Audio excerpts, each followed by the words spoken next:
kelompok 3 akan mempresentasikan mengenai senyawa ionik. Pasti kalian penasaran kan? Nah, untuk menambah wawasan dan pengetahuan, langsung saja kita mulai presentasinya.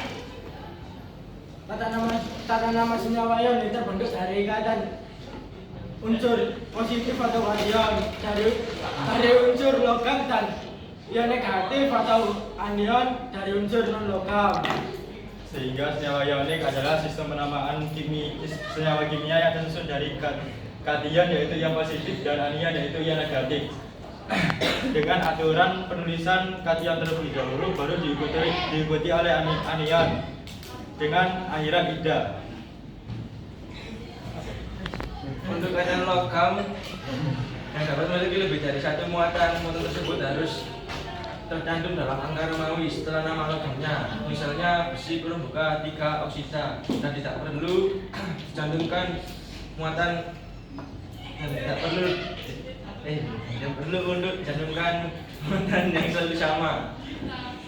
Selanjutnya saya akan menjelaskan tentang apa itu logam sederhana dan logam berdagam. Logam sederhana atau disebut dengan logam yang bermuatan satu adalah logam yang hanya dapat menghasilkan satu jenis kation dengan bilang oksidasi yang tetap. Contoh, golongan 1A, 2A, dan A1 pangkat 13. Selanjutnya ada logam bercabang. Logam bercabang atau disebut dengan logam yang bermuatan berganda adalah logam yang dapat menghasilkan lebih dari satu jenis kation dengan bilang oksidasi yang berbeda.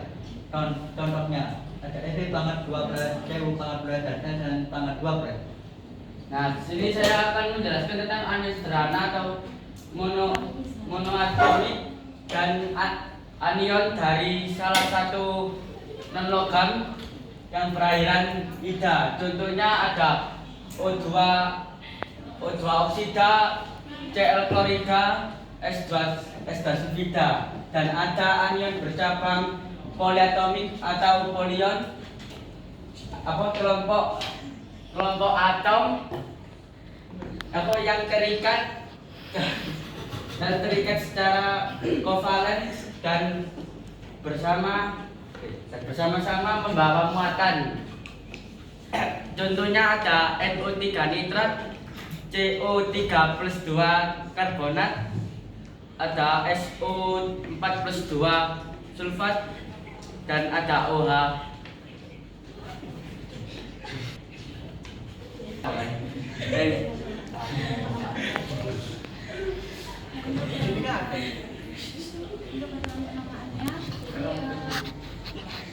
yang pertama kita itu harus mengidentifikasi kata dan anion. Dalam seperti yang sudah dijelaskan oleh saya, itu ada ion positif, menara anion. Terus kita tuh harus namanya itu atau logam.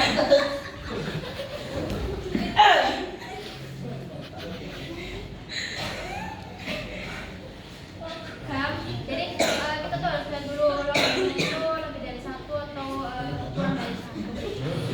Ya seperti itu. Jadi kalau misalnya logamnya itu kurang dari satu berarti Na plus, Mg 12 atau Ai 13. Kita menyebutnya nggak usah tambahan pakai apa-apa. Jadi kita nyebutnya tuh ya itu aja gitu. Tapi kalau misalnya itu lebih dari satu, itu kita nyebutnya tuh pakai tambahan.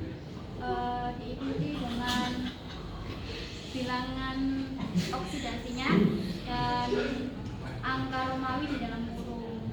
Terus ada ion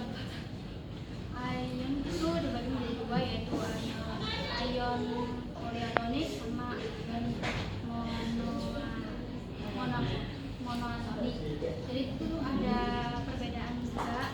Salah satunya itu atomnya. Jadi monoatonik itu hanya punya satu atom aja. Tapi kalau poliatonik itu punya lebih dari satu atom. Nah terus kalau kita mau nama yang lebih lengkap lagi, itu kita bisa gabungkan nama-nama dari salah satu kation menjadi anion yang sudah atau mungkin yang kita tahu aja lah. Nah, baik. Yang pertama untuk menentukan rumusnya itu seperti yang kalian lihat ya. Di sini tuh misal ada ion dan di sini ada muatannya. Maka di masing-masing ion itu muatannya akan ditukar. Jadi misal X yang awalnya punya A, jadi dia akhirnya berakhir di Y. Nah, saya akan berikan satu contoh supaya kalian lebih paham. Namun sebelum itu, untuk cara menentukan rumusnya, yang pertama adalah kalian perlu menulis kationnya itu di bagian kiri dan anionnya itu di bagian kanan. Lalu setelahnya kalian itu cari dulu berapa sih itu kira-kira muatannya per ion.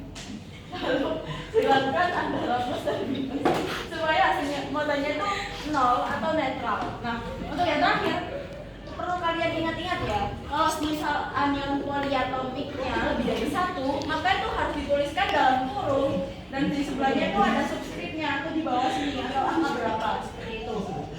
Nah, saya akan berikan satu contoh ya.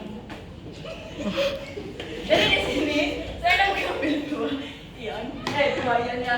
Jadi di sini ada Fe2+ dengan PO3-4. Nah, di sini kan kita kan kayak mencari bagaimana itu rumus kimianya. Jadi yang pertama itu kalian bisa dulu muatannya menjadi yang milik PO dan muatan PO menjadi milik Fe. Nah, setelah itu tinggal kalian tuliskan dengan rumus seperti ini kan. Nah, karena di sini supaya muatannya netral, jadi yang KPK terkecilnya dari kedua muatan ini, kedua ion ini adalah 6 karena ya gampang aja lah kayak pembilang pecahan kan itu ya guys. Biasanya kan ada 2 gini kan, terus kayak 2 atau 3. Nah, supaya sama itu bagaimana? Nah, itu tuh dikali, di bawahnya jadi 6. Nah, di sini juga sama seperti itu, 6 supaya muatannya itu netral. Jadi di sini dibutuhkan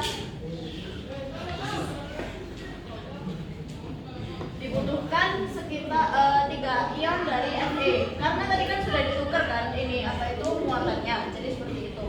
Nah, karena di sini supaya dia menjadi 6 maka dikalikan dengan 2 ya. Terima kasih Rizka telah menjawab. Nah, ini dikalikan dengan 2 hasilnya maka plus 6 karena dia plus. Lalu yang ini dibutuhkan 2 ion dari PO karena ini kan muatannya kan sudah ditukar kan tadi. Jadi dia nanti 2 dikali dengan ini -3 itu tadi. Jadi nanti hasilnya adalah -6. Nah, di sini kan udah ketahuan kan 6 ini kalau ditambah dengan -6 ditambah dengan -6, jadi kan akhirnya kan 6 dikurangi dengan 6 hasilnya 0. Nah, udah ketemu nih. Berarti untuk cara penulisannya itu tuh seperti ini. Fe 3 PO 4 2. Nah, ini adalah penulisan akhirnya atau rumus kimianya.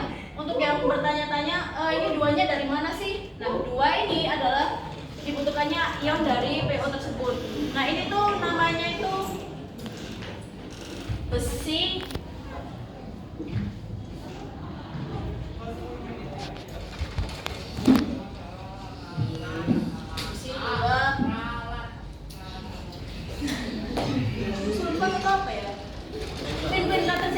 Dah. tulisan dari yang rumit itu hasil dari rumus kimianya dan ini bernama besi 2 fosfat seperti ini. Nah, semoga dengan dijelaskannya materi ini kalian bisa paham ya. Nanti kalau aku kasih soalnya akan dituliskan di bagian sana. Anak-anak sini. Baik, itu sekian presentasi dari kami. Wassalamualaikum.